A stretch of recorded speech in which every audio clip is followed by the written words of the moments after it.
So, back in no,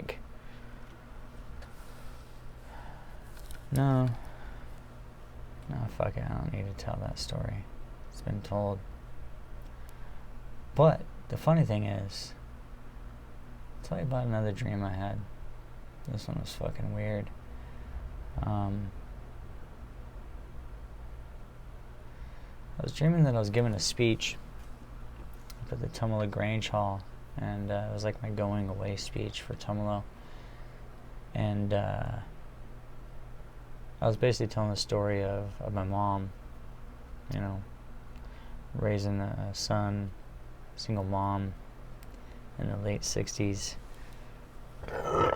early 70s, raising a kid by herself.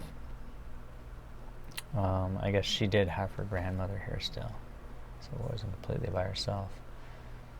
But, and then because she's raising my brother by herself, is because, his dad got killed in a hunting accident when my brother was 9 months old, and so she was raising my brother by herself for the most part. Anyway, and then 4 years later, I came along by accident. She wasn't necessarily in a committed relationship with anybody, and if she was, then she wasn't very committed. So I was a bastard kid with an older brother that was fatherless because his father got murdered in some people's opinion. Other people say it was manslaughter. It was legally termed as manslaughter.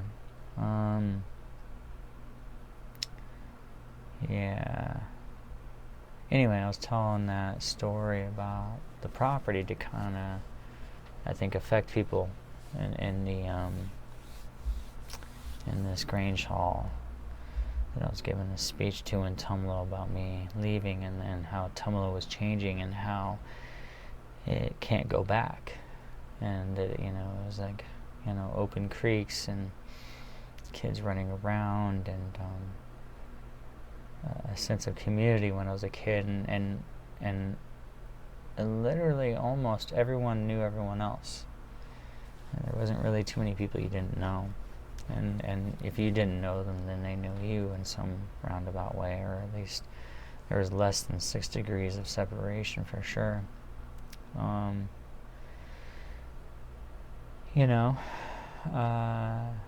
That's gone.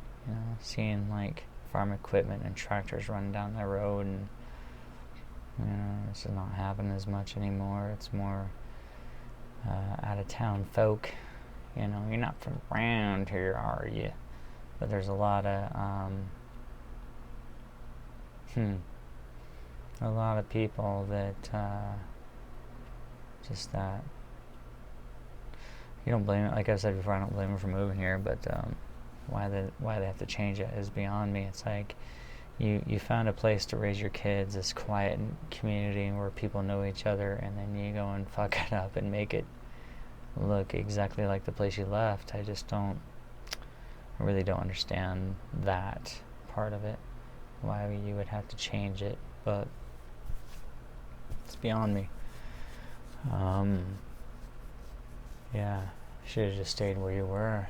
You were just gonna fuck up someone else's town, Yeah. Well, anyway, so I was telling that, and for some reason in my dream I was talking about a story which is a true story, and I hadn't thought of it since I was a kid. Like, I'd forgotten about it, and somehow I got reminded of it in my dream, because right when I was done telling this story in this auditorium thing, I woke up. And so I was telling them like how my brother and I, which I couldn't remember if we each saved half or we saved a third each, and then my aunt or somebody else put in the other third, but anyway, point being, I can't remember. We had to save up money to buy my mom a microwave, and this was like in the early 80s, and and you know, micros have been around for a while, obviously at that point, but we didn't have one, and for us, like, that's what rich people had, and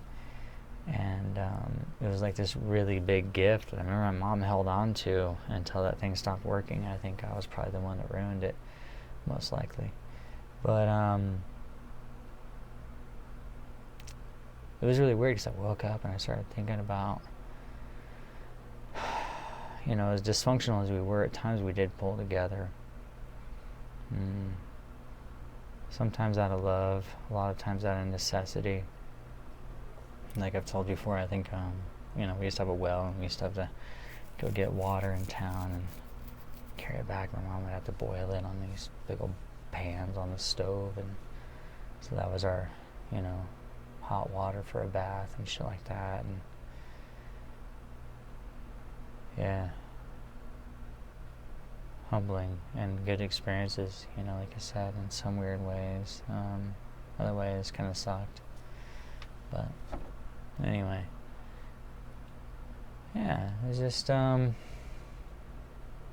interesting, to say the least.